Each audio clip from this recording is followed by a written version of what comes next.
Praticamente toda a segunda metade do século passado foi marcada pelo confronto épico entre duas superpotências mundiais, a União Soviética e os Estados Unidos.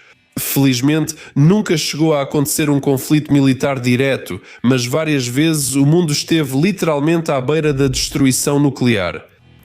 A luta feroz acontecia em todas as áreas, desde a economia até o esporte e o cinema. No entanto, o confronto mais brutal acontecia entre os serviços de inteligência. Foi uma verdadeira guerra secreta cujos detalhes só agora começamos a descobrir. Afinal, o grande público ainda julga isso pelos filmes do James Bond, que estão muito distantes da realidade. Hoje, graças a alguns arquivos desclassificados, podemos lançar luz sobre a vida dos verdadeiros espiões. Neste vídeo, você vai conhecer agentes reais da KGB que durante anos roubaram os segredos mais importantes do Ocidente sobre seus sucessos e seus fracassos mais notórios. Hoje vai ser interessante. Meu nome é Semyon e declaro aberta a sessão como Agili. Vamos começar!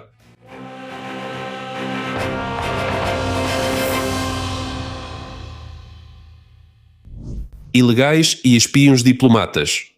Os agentes de inteligência soviéticos da Guerra Fria eram divididos em duas grandes categorias. A primeira incluía os funcionários dos serviços secretos que trabalhavam sob cobertura oficial, a segunda, os agentes de inteligência que operavam como ilegais.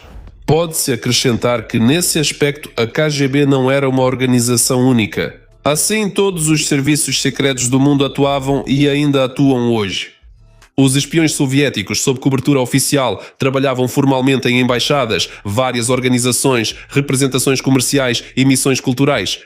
Ou seja, em instituições sobre as quais tremulava a bandeira vermelha do Estado. Eles viviam sob seus nomes verdadeiros, tinham passaportes diplomáticos e estavam sob a proteção de convenções internacionais. No caso de fracasso do qual nenhum espião está imune, o máximo que poderia acontecer com eles era a expulsão do país. Também é bastante desagradável, pois um espião exposto já não poderá mais obter segredos, mas isso não se compara ao risco que os agentes ilegais corriam. No exterior, eles estavam com documentos falsos e, oficialmente, não tinham nenhuma ligação com sua pátria. Eles podiam ser qualquer pessoa, empresários, jornalistas, atores ou cientistas. Por exemplo, o famoso Rudolf Abel era dono de um estúdio fotográfico em Nova York. E Conor Molody trabalhava com aluguel de máquinas de jogos. Por fora, eram pessoas comuns e discretas, nada parecidas com heróis de cinema. Em caso de fracasso, o agente ilegal enfrentava prisão, interrogatórios, tortura e uma longa pena de prisão e, em alguns países, até mesmo a pena de morte.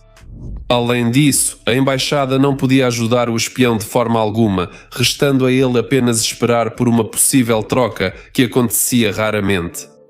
Os agentes ilegais não podiam contar com fama e reconhecimento, pois sua atividade era um segredo de Estado. Na espionagem ilegal não existem prazos de prescrição, por isso sobre a maioria dos agentes soviéticos nós nunca saberemos nada. Um espião bem-sucedido que evitou a traição e não permitiu o fracasso permanece para sempre uma figura anónima, conhecida apenas por poucos colegas. Pessoas dessa profissão às vezes são até enterradas sob nomes falsos.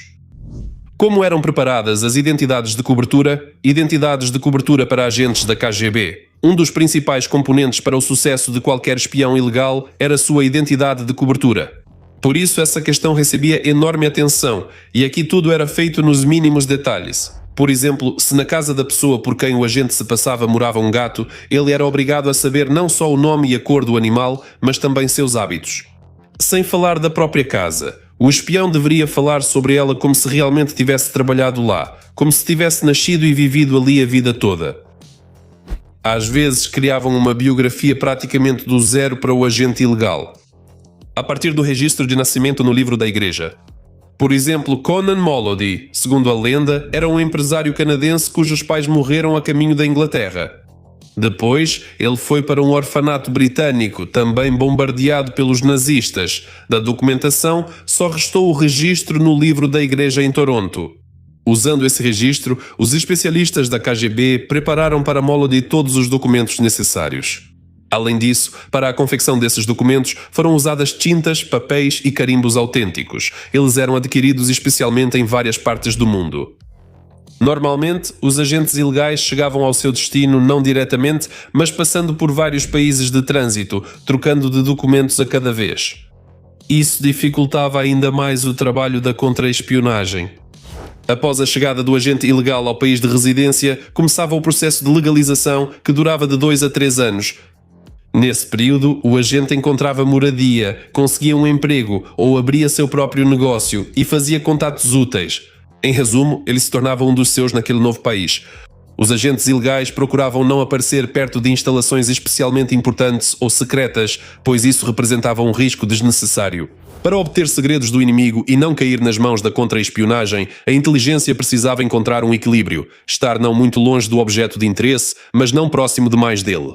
Como eram selecionados e preparados os agentes secretos soviéticos? Os agentes ilegais são a verdadeira elite da inteligência. Por isso, a seleção dos candidatos era extremamente rigorosa. Eles eram escolhidos em instituições de ensino superior entre oficiais do exército soviético e funcionários dos órgãos de segurança do Estado. O mais importante não são as condições físicas, mas o caráter da pessoa, seu psicotipo. Ao contrário dos estereótipos estabelecidos tirados de livros e filmes de Hollywood, os espiões não participam de brigas, perseguições e tiroteios. A principal arma deles é a inteligência. Também pode-se acrescentar que, ao contrário dos heróis do cinema, os verdadeiros espiões nunca carregam armas, dispositivos de escuta ou câmaras escondidas. Afinal, em caso de detenção, esses objetos inevitavelmente levariam ao fracasso. Para se tornar um espião de sucesso, era necessário possuir muitas qualidades: força de vontade, coragem, sangue frio e capacidade de observação, habilidade de analisar rapidamente diferentes situações e excelentes conhecimentos de idiomas. Era desejável que o candidato tivesse habilidades em uma ou mais profissões que lhe permitissem ganhar a vida. Encontrar uma pessoa que correspondesse a essas qualidades não era fácil, era realmente uma raridade. Para encontrar alguém assim, milhares de candidatos eram avaliados e só então o treinamento começava. Os futuros ilegais soviéticos eram treinados para recrutar agentes e se encontrar com eles, detectar vigilância externa e despistá-la, montar esconderijos secretos e se comportar corretamente durante os interrogatórios. A preparação de um agente ilegal levava muito tempo e custava muito caro para o Tesouro Soviético, centenas de milhares de rublos. As dificuldades não estavam só na preparação do futuro espião. Amigos e parentes do agente de inteligência precisavam justificar seu súbito desaparecimento e a falta de contato. Insinuar a real natureza das atividades da pessoa era proibido. Geralmente, os familiares eram avisados apenas sobre sua transferência para um local remoto. Por exemplo, para uma guarnição distante, em algum lugar do distrito militar do Extremo Oriente. Nesse momento, o oficial estava em Londres ou Hong Kong. O agente ilegal podia receber autorização para encontrar familiares, geralmente em países socialistas da Europa Oriental, como Tchecoslováquia ou Bulgária. O que levava os espiões soviéticos a serem desmascarados? Ser desmascarado é o pior pesadelo para qualquer espião. Havia um conjunto inteiro de instruções e regras sobre como não ser pego. O principal é evitar qualquer coisa que de alguma forma possa levantar suspeitas, e isso podia ser qualquer coisa.